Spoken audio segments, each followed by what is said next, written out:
घर निकट रे रहिछि कि किछि एपरि गछ आपणको घर उपरे पडुछि कि एही गछर छाई घर उपरे एही गछर छाई पडिले हेबो अकाल मृत्यु एही गछर छाई डाकी आणे अकाल मृत्यु को।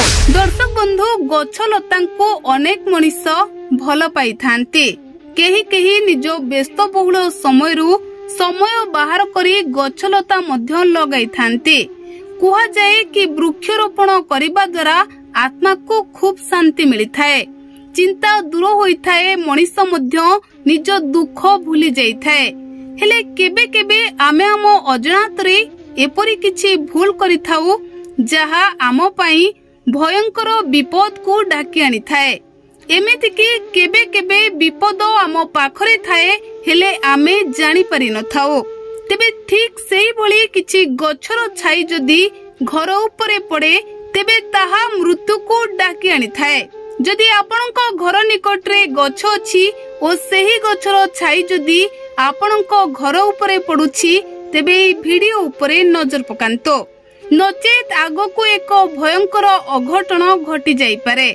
हाँ आज्ञा आमे समस्ते जानिछंती वास्तुशास्त्र हेउछि आम जीवनर सबुठारो बड़ महत्व जिनिस जाहाको अनुसरण करिबा ओ अनुपालन करिबा द्वारा आम जीवनरु अनेक विपद टली जाई थाए। किंतु यदि आमे ताको अणदेखा करिबा तेबे से एक बड़ विपद होई आम ऊपर को माड़ी आसी थाए। परिवार रे अशांति कलह ओ सब बेले समस्या लागी रही थाए जो कारणरो परिवार रे कलह लागी रही थाए। जेते अर्थ रोजगार कले मध्य परिवार रे सब बेले अर्थर अभाव देखा देई थाए।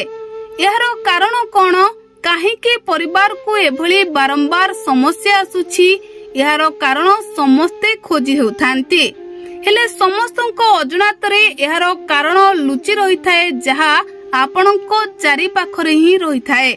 जदियो गछ लगाइबा खूब भल कार्य आपण माने मध्य समस्ते भल दिन रे एक गछ लगाई निज दिन को स्मरणीय करिथांती किंतु किछि गछ घर पाखरे लगाइले ताहारो छाई घर उपरे पड़िले ता बहुत बड़ विपद को निमंत्रण करिथाए।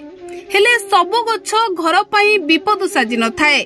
जेपरि आपण माने समस्ते जानिछंती मनी प्लांट गछ लगाइबा द्वारा घरे धनर वृद्धि होइथाए। घर आगरे तुलसी गछ लगाइबा द्वारा घर को मां लक्ष्मी को प्रवेश होइथाए ओ परिवार रे रोग मध्य दूर होइथाए। से भली जदि घर पाखरे कंटा किंबा खटा गछ थाए ताहले ताहा परिवार पाई विपद होई पारे। कंटा गछ एवं खटा गछर छाई घर उपरे पड़िले ताहा द्वारा घर को भयंकर विपद माड़ी आसी थाए एवं एथि सहित अनेक अघटन घटी जाई थाए। तेणु कंटा किंबा खटा गछ गुडी को आपण घरठू किछि दूर रे लगांतु जेपरि तार छाई आपणको घर उपरे पड़िबो नाही।